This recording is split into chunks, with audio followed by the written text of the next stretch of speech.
Eu queria ser gandula pra estar dentro do campo Pra ver o Denner. pra ver o Denner, cara. Eu era tão fã do Denner, cara, que quando eu assinei o meu segundo contrato com a Portuguesa, que aí a Portuguesa me deu umas luvas, que na época davam luvas. Luvas, assim, um adiantado, né? adiantado. Falei, agora eu vou comprar o carro que o Denner tem. O Denner tinha uma Eclipse branca. Quando se fala em grandes nomes do futebol brasileiro, muitos jogadores vêm em nossas mentes. Mas há um nome que quase nunca é lembrado no Brasil e muito menos no mundo. Estou falando de Denner. Denner foi um dos principais jogadores do Brasil na década de 90.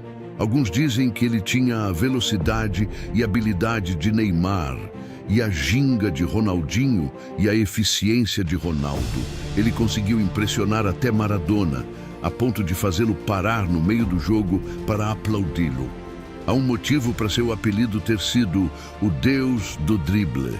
No entanto, como você já deve saber, Denner faleceu aos 23 anos, poucos dias antes de sua mudança para a Europa e precisamente 2 meses antes da Copa do Mundo de 1994 começar. Muitos acreditam que se Denner estivesse lá, seu destino teria sido semelhante ao de Ronaldo, Ronaldinho, Rivaldo ou qualquer outro grande jogador mundial. Aqueles que o viram jogar vão se lembrar para sempre.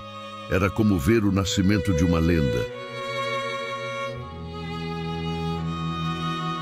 Denner cresceu na Vila Ede, zona norte paulistana, como um torcedor fanático do São Paulo. Órfão de pai desde os 8 anos, Denner e os irmãos tiveram de começar a trabalhar para ajudar no sustento da família. Ele estudava pela manhã, trabalhava à noite e jogava futebol de salão por cachê na Vila Mariana, pelo Colégio Bilac, com o qual foi campeão em torneios intercolegiais. Porém, a ausência do pai e as dificuldades financeiras na família o levaram Denner a fazer escolhas erradas que custariam caro no futuro. Denner tinha um talento inegável com a bola no pé e não demorou muito para ser notado. Em 1982, aos 11 anos, Denner entrou pela primeira vez no estádio do Canindé para defender a equipe mirim da Portuguesa de Desportos. Entretanto, naquela época se pagava mais para quem jogava no futsal e o Denner precisava do dinheiro. Era comum o sumiço do garoto nos treinos para poder jogar futsal em troca de cachê, e isso aos poucos foi o prejudicando. 4 anos mais tarde, teve de abandonar o sonho de fazer carreira no futebol para ajudar a mãe com as despesas de casa. Ainda não era o fim. Ele teria que fazer uma escolha. O salão poderia ser provisório, mas o futebol daria mais futuro. Então, seguindo o conselho de seu amigo Simval, que também jogava na Portuguesa, ele começou a treinar no dia a dia, se preparar melhor. Em 1988, voltou a treinar nas categorias de base da Portuguesa. O treinador José Wilson, na época treinador da equipe principal, rapidamente promoveu o jogador à categoria profissional. Durante 3 anos, Denner treinava entre os profissionais e ainda jogava pelos juniores. E foi assim que levou a Portuguesa ao primeiro título do clube na Copa São Paulo de Futebol Júnior em 1991, sendo no fim eleito o melhor jogador do campeonato. No ano anterior, a equipe já havia se sagrado campeã do Campeonato Paulista Sub-20. Seu primeiro jogo como profissional ocorreu em 14 de outubro de 1989, na derrota por 2-1 para o Grêmio, em Porto Alegre. Ao fim da partida, o ex-lateral do Grêmio Alfinete foi até o jovem Denner e pediu para trocar de camisa. E Denner lhe disse: "Poxa, estou estreando hoje, sou do juvenil ainda, não tenho dinheiro. Se te der a camisa, vou ter que pagar caro para conseguir outra."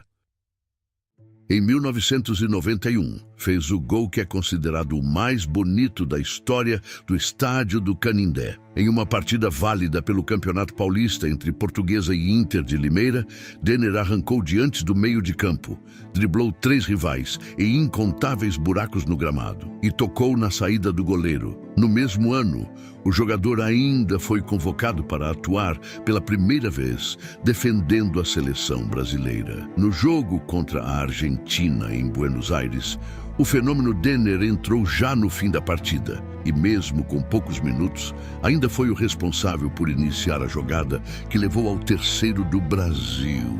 Ricardo Rocha contou uma história muito engraçada de quando Denner chegou na seleção. Quando ele chegou na seleção, a gente já estava treinando na Granja Comarim. Como o Denner não chegou com o grupo, ele tinha que fazer um pique.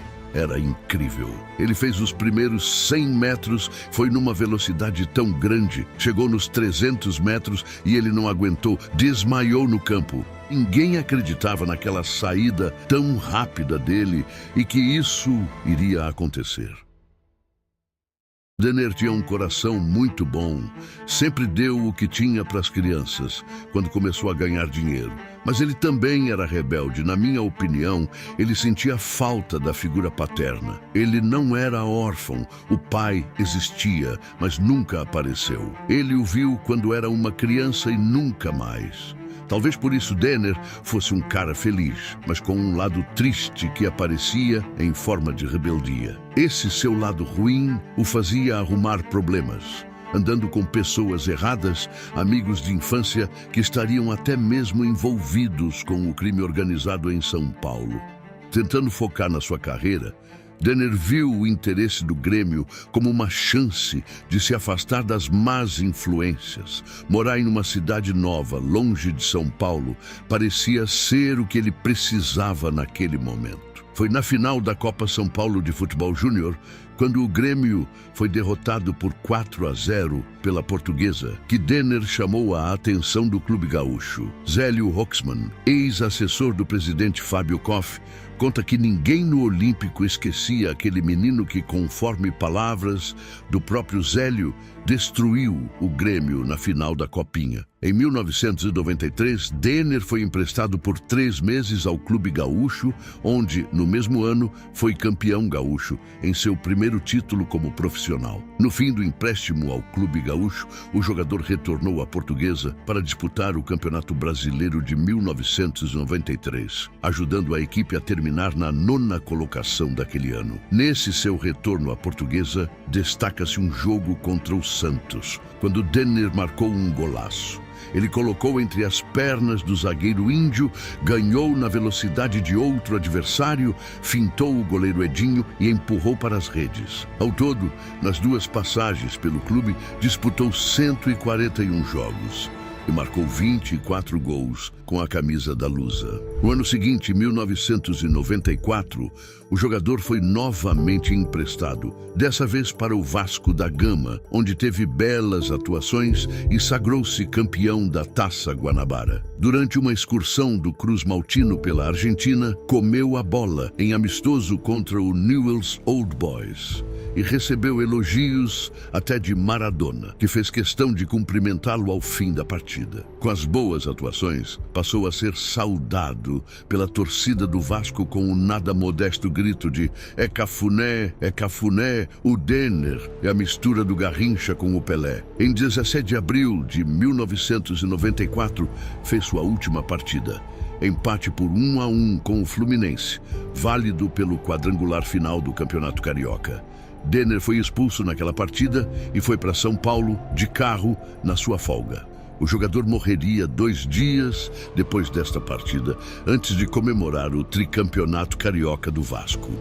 A cláusula 9 do contrato firmado entre Portuguesa e Vasco obrigava a cessionária a fazer um seguro de vida e acidentes pessoais ao atleta, o qual deveria dar cobertura até o efetivo término do empréstimo no valor de $3 milhões.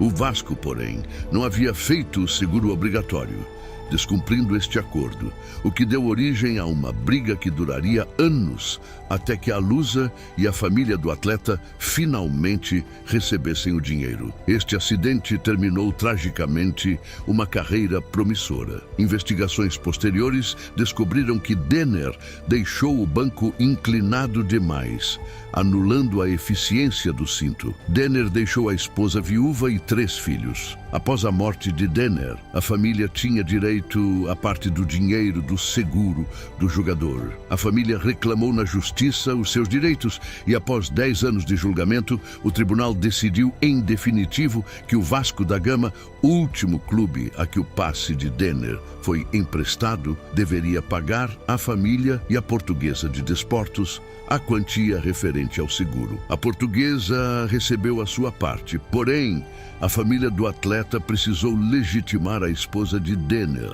já que, apesar de estar com o jogador desde os 18 anos e ser a mãe dos seus filhos, não era oficialmente casada com ele. Após 13 anos, o clube e a viúva de Denner chegaram a um acordo para o pagamento da dívida.